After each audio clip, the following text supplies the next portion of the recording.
यहाँ शकुंतला का प्रतीक कर्ण आश्रम तथा ऋषिकेश स्नेह की याद दिलाकर निराला की पुत्री सरोज के प्रेम को भी रेखांकित करता है।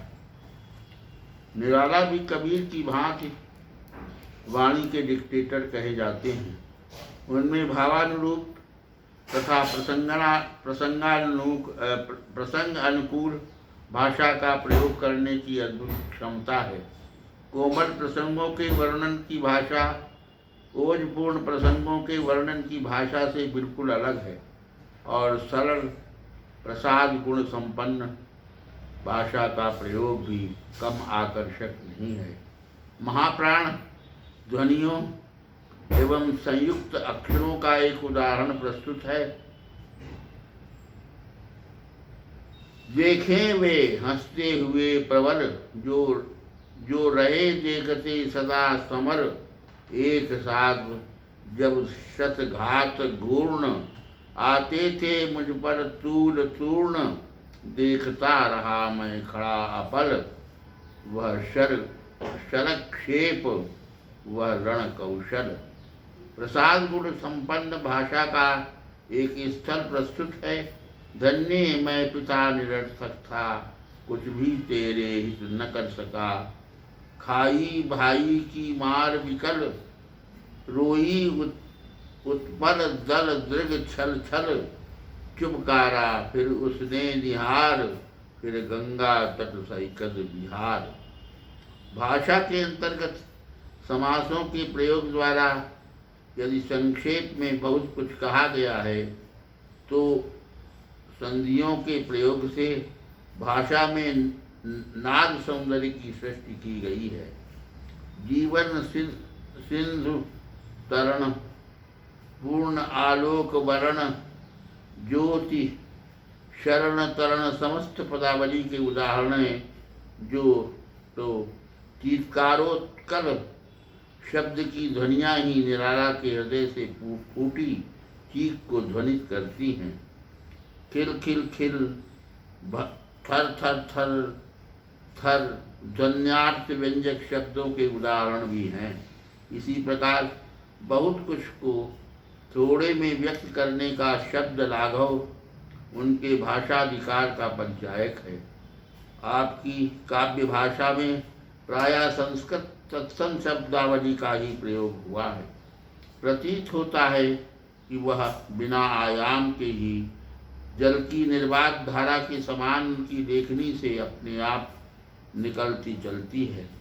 लाक्षणिकता तो छायावादी काव्य भाषा की विशेषता ही है और निराला के काव्य में भी विशेष रूप से रागात्मक अनुभूतियों के प्रकाशन में वह सहज ही दिखाई देती है।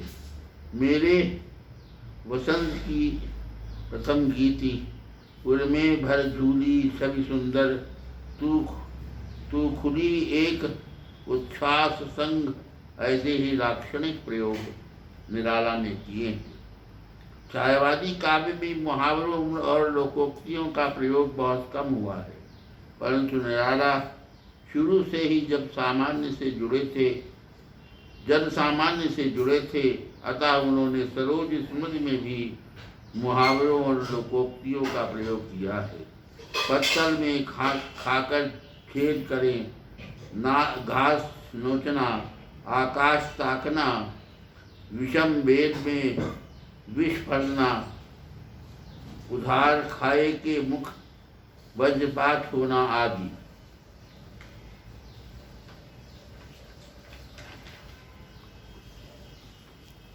अन्य छायावादी कवियों की भांति निराला ने भी प्रकृति के माध्यम से भावों को व्यक्त किया है। नैष स्वप्न जो तू मंद मंद फूटी, उषा जागरण छंद कापी, भर निज आलोक भार, कांपा बन कांपा दिक प्रसाद। निराला के लिए मुक्त छंद में लिखना जितना सहज था, उतना छंदबद्ध कविता लिखना नहीं। अपने पहले काव्य संग्रह की कविताओं जूही की कली, पंचवटी प्रसंग से ही उन्होंने मुक्त छंद में लिखना शुरू कर दिया था, परंतु उनके मुक्त छंद में भी प्रवाह है, संगीतमयता है। मुक्त छंद में भी वह यति का प्रयोग भाव या विचार की पूर्ति पर करते हैं, छंद के नियम के आधार पर नहीं। प्रवाही पंक्ति विधान के फलस्वरूप कविता का मर्म वे ही अच्छी प्रकार हृदयंगम कर सकते हैं जिन्हें कविता पाठ कला आती है। मुक्त छंद के प्रवाह में पद छोटी छोटी नौकाओं की तरह कहीं धीमी गति से चलते हैं तो कहीं वेगवती धारा में तीव्र वेग से आगे बढ़ते हुए कविता के आरंभिक बंदों की और अंतिम बंद की गति भावों की बोझिलता के फलस्वरूप अत्यंत मंद है, जबकि साहित्य समर के चित्र में उनकी गति तीव्र हो गई है। बीच में जहाँ कथा आगे बढ़ती उनकी गति सामान्य है।